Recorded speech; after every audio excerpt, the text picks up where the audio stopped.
हाय sapiens, मैं हूं उमर। हाँ, जानता हूँ पिछली वीडियो में आपको मेरी आवाज़ पसंद नहीं आई होनी। क्या करूँ, नया हूँ यूट्यूब पे, गलतियाँ तो करूँगा। तो आज मैंने पूरी कोशिश किया कि आपको दिखाई भी दे और सुनाई भी दे।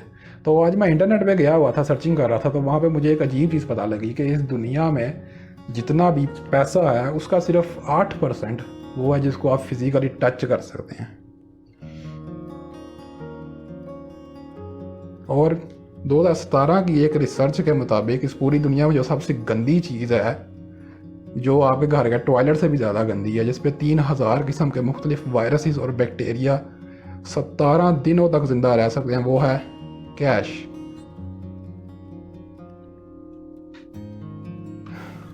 लेकिन भाई, हमें तो ये जानना है कि इस पूरी दुनिया में कितना पैसा है। हमें यह फ़र्क नहीं पड़ता कि हमारा कैश हमारे टॉयलेट से भी ज़्यादा गंदा है।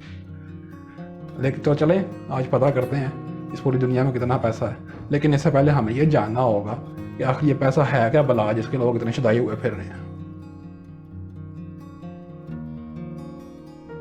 तो आज से 30,000 साल पहले इंसानी सोसाइटी में कोई पैसे का कॉन्सेप्ट नहीं था। तो हम लोगों चीज़ों की लेन देन करते थे, उनका गुजारा हो रहा था, ज़िंदगी मस्त गुजर रही थी। लेकिन फिर इंसानी लालच ज़्यादा बढ़ने की आगे, तो फिर उस वजह से इंसान को पैसे की ईजाद करना पड़ी। और उस जो सिस्टम था जिसमें लेन देन, लोग चीज़ों की लेन देन करते थे, उसको बोलते थे बार्टर सिस्टम।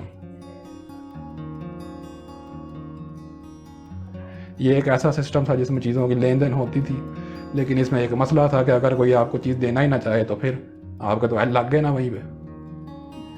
तो फिर इस सिस्टम से बचने के लिए पैसा ईजाद हुआ। तो मुख्तलिफ दौर में मुख्तलिफ किस्म का पैसा ईजाद हुआ था। सोना, चांदी, तांबे के बने हुए सिक्के ईजाद हुए थे जो करेंसी के तौर पर इस्तेमाल होते थे। तो मसला ये था कि ये चीज़ें नायाब थी और इंसानी लालच ख़त्म नहीं थी हो रही।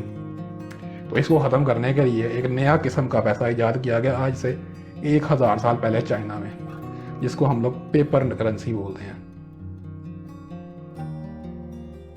इसकी अपनी कोई वैल्यू नहीं थी, लेकिन चूँकि इसके पीछे कोई सोना चांदी वगैरह रखा होता था हुकूमत ने, जिसको रख के तो नोट इशू किए जाते थे, जिस वजह से इसकी वैल्यू जो सी है एक नुमाइंदगी करता था ये उन चीज़ों की, इसलिए इसको रिप्रेजेंटेटिव मनी बोला जाता था। अब इस पैसे में भी बड़े मसले थे क्योंकि इंसानी हवस तो ख़त्म ही नहीं थी हो रही है। तो उसकी जगह फिर एक नया पैसा ईजाद किया गया, फियाट मनी। ये पैसा, जितनी भी आज की दुनिया की करेंसियाँ हैं, तमाम की तमाम इस कैटेगरी में आती हैं, यानी कि उनकी अपनी कोई वैल्यू नहीं है, वो सिर्फ एक कागज़ का टुकड़ा है, उनके पीछे कोई सोना चांदी नहीं है जी। आपकी ज़िंदगी की तमाम मेहनत, कमाई, सब कुछ सिर्फ एक धोखा है। पूरी ज़िंदगी सिर्फ चंद कागज़ के टुकड़े कमाने में निकाल दिए। लेकिन भाई, हमें तो ये पता करना है कि इस दुनिया में पैसा कितना है। तो दुनिया में कितना पैसा है ये पता करने के लिए एक स्टैंडर्ड इस्तेमाल होता है, उसको एम स्टैंडर्ड बोलते हैं, मनी सप्लाई स्टैंडर्ड। मैं उसकी डिटेल में नहीं जाऊँगा वरना आप फिर मेरी वीडियो आधे में छोड़ के भाग जाएंगे, जैसे पिछली दफ़ा हुआ था। तो 2019 के रिकॉर्ड के मुताबिक इस पूरी दुनिया में जितना भी पैसा है उन सबको जब इकट्ठा किया जाए, आपके फिज़िकल करेंसी, आपके स्टॉक एक्सचेंज के शेयर्स, प्रॉपर्टी, सब कुछ इकट्ठा किया जाए, तो ये जो वैल्यू बनती है वो है 1.7 क्वाड्रिलियन डॉलर्स। अब ये रकम कितनी बड़ी है, 17 लिखने के बाद आपने आगे 14 ज़ीरो डालने हैं इसके।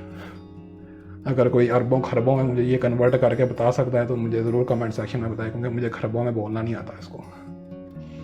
तो और एक बात याद रखिएगा, जब भी आप किसी नोट को हाथ लगाएं तो उसके फ़ौरन बाद 30 सेकंड तक अपने हाथ ज़रूर धोएं। मैं अब चलता हूँ क्योंकि मैंने भी 30 सेकंड तक हाथ धोने हैं, मैंने भी इसको हाथ लगाया था। तो आप अपना ख्याल रखिएगा। आपका ये वीडियो देखने का बहुत बहुत शुक्रिया। मेरे चैनल को सब्सक्राइब करें और इस वीडियो को जितना आगे हो सकता है फैलाएं। अपना ख्याल रखिएगा।